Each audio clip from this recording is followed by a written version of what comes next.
Hi friends, ఈరోజు బొచ్చ చేపలండి. పచ్చడి, నిలవ పచ్చడి ఎలా పెట్టాలో చూపిస్తున్నాను చూడండి. ఇవాళ మా ఫ్రెండ్ కొడుకు ఒక అతను యూఎస్ వెళ్తున్నాడు, తన కోసం పెడుతున్నానండి. 15 కేజీల బొచ్చ ఎలా పెట్టానో చూడండి. కొలతలతో సహా చెప్తాను చూడండి. మీరు కూడా ఇంటి దగ్గర ఇట్లా సేమ్ ఇట్లనే పెట్టుకుంటే మీకు కూడా సేమ్ ఇంతే ఉంటుంది. మీరు ఎక్కడ కొనుక్కోవాల్సిన అవసరం ఉండదు, ఎక్కడ రెస్టారెంట్లో తెచ్చుకోవాల్సిన అవసరం లేదు. సేమ్ ఇదే కొలతలతోటి మీరు కూడా చేయండి, చాలా కరెక్ట్ వస్తుందండి. ఉప్పు కారం సేమ్ ఉంటుంది కదా, ఈక్వల్. ఇప్పుడు చూడండి ఎలా ఉన్నాయి బొచ్చలు, చూడండి పెద్ద పెద్దవి, 15 కేజీలు. ఇవి మనం ఇంటి దగ్గర డ్రెస్సింగ్ చేయలేము, అందుకనే మా సార్ తోటి మార్కెట్ పంపిస్తున్నానండి. నీట్గా చేయించేసి చిన్న చిన్న పీసెస్ చేస్తే బాగుంటాయి కదండి. అక్కడ లేడీసే ఉన్నారండి, భలే చేస్తున్నారు. ఫస్ట్ క్లీన్ చేసి అవుట్ సైడ్ మొత్తం కట్ చేసి నీట్గా చిన్న చిన్న సైజు కట్ చేసి చూడండి ఎంత బాగా కట్ చేసిరో. ఈ సైజ్ చేస్తే మంచిగా ఉంటుందండి, ఎందుకంటే పచ్చడి నూనెలో ఉడకడానికి కూడా బాగుంటుంది. తీసుకొచ్చినామండి. ఇప్పుడు బాగా వాటర్ వేసి బాగా కడగాలండి. అక్కడ వాళ్ళు నీట్గా కడగరు కదా,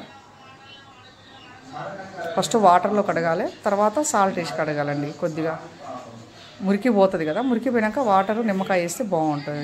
నిమ్మకాయ సాల్ట్ వేస్తే బాగుంటుందండి కడగడానికి. ఇప్పుడు నిమ్మకాయ వేసి కడిగిన చూడండి.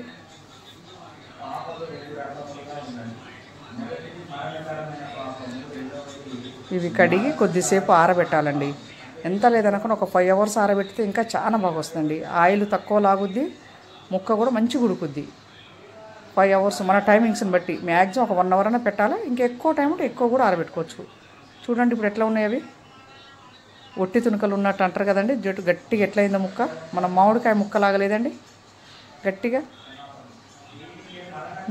ఆయిల్ కూడా చిట్టపట్ట అన్నదండి. అదే మామూలుగా మనం వాటర్ ఆరబెట్టకుండా వేసాం అనుకోండి, చిట్టపట్ట అని మన మీద పడుతుంటాయి. ఇప్పుడు నేను కరెక్టు 1/2 కేజీ ఆయిల్ పోసినండి. చిన్న చిన్నగా ఒక 4 ఆయిల్ 3 ఆయిల్ వేయించాలండి.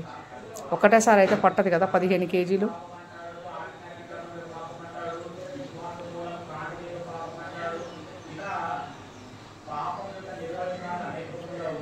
ఇటు పెద్ద మంట కాకుండా చిన్న మంట కాకుండా మీడియం పెట్టి కాల్చండి, మంచిగా అవుతుంది. చూడండి అయినాయి ఇట్లా 5 ఆయిలో 3 ఆయిలు అవుతాయండి. మనం చాలా ఎక్కువ తీసుకున్నాం కదా చేపలు, అందువల్ల. వీటిలోకి ఇప్పుడు మసాలాలండి. ఒక పెద్ద స్పూను మెంతులు, ఒక చిన్న స్పూను జీలకర్ర, ఒక స్పూను ఆవాలు. ఎందుకంటే నిల్వ పచ్చడి కదండి, ఇవి వేస్తేనే టేస్ట్ అండి, చాలా బాగుంటుంది అవి వేస్తే. ఇప్పుడు వేపడం అయిపోయింది కదండి, అదే ఆయిల్లో మనం పోపేద్దామండి. ఇంకా వేరే ఆయిల్ కూడా అవసరం లేదు. ఒక స్పూన్ జీలకర్ర వేసిన, ఒక 4 ఎల్లిగడ్డలు వేసిన, అల్లం మిక్సీకి వేసినాం కదండి అది కూడా వేసిన, ఒక స్పూన్ ఆవాలు కూడా వేసినండి. ఇప్పుడు లైట్గా పసుపు వేద్దామండి. ఇప్పుడు మనం స్టవ్ ఆఫ్ చేసుకున్నాం అనుకోండి, చల్లారిపోతుంది కదా. ఇప్పుడు కారం వేయాలండి. ఇప్పుడు మనకు దాన్ని బట్టి తగ్గట్టు ఎంత లేదనుకున్నా 1/2 కేజీ కారం పడుతుందండి. నేను ఉప్పు వేసిన కారం కాబట్టి సాల్ట్ ఎక్కువ పట్టదు మాది. చూడండి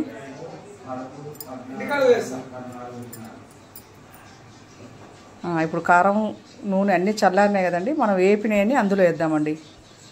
వేపి మొత్తం కిందికి మీదికి కలిపేద్దాం. ఇది కలిపినాక